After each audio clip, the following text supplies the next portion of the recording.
আসসালামু আলাইকুম ওয়া রাহমাতুল্লাহি ওয়া বারাকাতুহু। আপনাদের একটি নতুন ভিডিও নিয়ে আসি।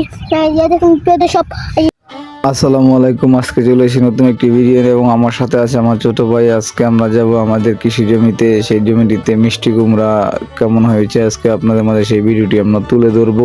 আমাদের সঙ্গেই থাকুন, ভিডিওটি দেখতে থাকুন। এবং আপনারা দেখতে পাচ্ছেন যে আমাদের ছোট ছোট আল্লাহর রহমতে মিষ্টি কুমড়া হয়েছে এবং এই মিষ্টি কুমড়া আমি আপনাদের পুরো ভিডিওটি দেখাবো আমাদের সেই ছোট গাছ থেকে কিভাবে আজকে এত বড় লাউ হয়েছে মিষ্টি কুমড়া।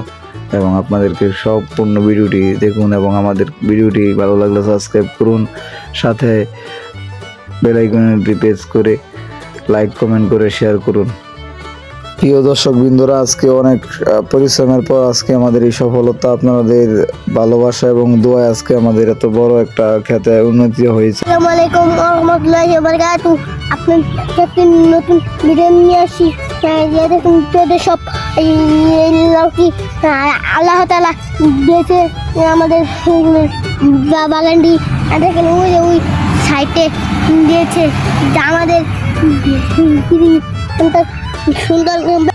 শ্রোতাবিন্দুরা এসেছিল আমার ছোট ভাই। আমার আল্লাহ রহমতে আমাদের গাছের মধ্যে 3টা বড় বড় লাউ ধরেছে এবং এই লাউগুলো আমি সম্পূর্ণ ভিডিও দেখাবো। ভিডিওটা না টেনে দেখার জন্য প্রিয় দর্শক বৃন্দের কাছে অনুরোধ রইল। এবং সেই সাথে জাতিলাউয়েরও আমাদের গাছ লাগিয়েছিলাম, তেমন একটা ফসল হয়নি, যদিও ভালো ফসল ধরেছে মিষ্টি কুমড়াতে।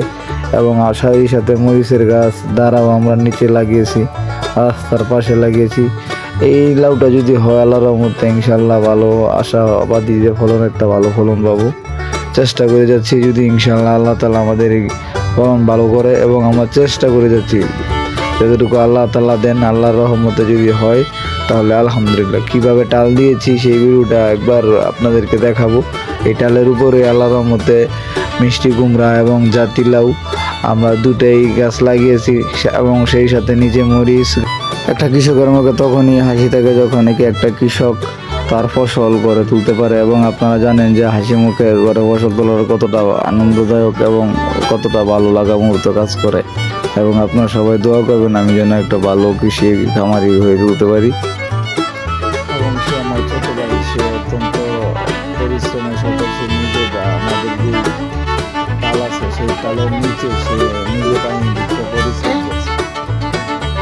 এবং সেই সাথে আমি আমার কিছু লম্বা বাগুনের চারা আছে যেখানে নাকি বাগুন ধরেছে, এবং সেই বাগুনের মাছ গাছগুলোতে আমি পানি দিচ্ছি, কারণ একদম শুকিয়ে গেছে। পানি না দিলেও দেখা যায় যে এগুলো নষ্ট হয়ে যাবে যদি পানি না দিই ভালোভাবে। এবং আমি প্রতিটা চারায় চারায় পানি দিয়ে দিচ্ছি এবং সেই পানিগুলা দিয়ে দিলে এবং ফসল ভালো হয়। এবং সেই সাথে কাঁচামরিচ দ্বারা নিচে ডালের নিচে লাগিয়েছি এবং সে আশানুরূপ ফসল ইনশাল্লাহ হবে আশাবাদী। আমি আপনাদেরকে সকল রকমের আপডেট দিব। আমার ভিডিওটিকে লাইক কমেন্ট সাবস্ক্রাইব করে পাশে থাকবেন। আপনার একটা লাইক কমেন্ট সাবস্ক্রাইবে আমি সামনের দিনগুলোতে আপনাদেরকে ভালো ভালো সুন্দর সুন্দর ভিডিও দিতে পারবো। এবং আমার ফসলের যা যা ভিডিও আছে সব কিছু আমি আপনাদেরকে শেয়ার করব। ধন্যবাদ।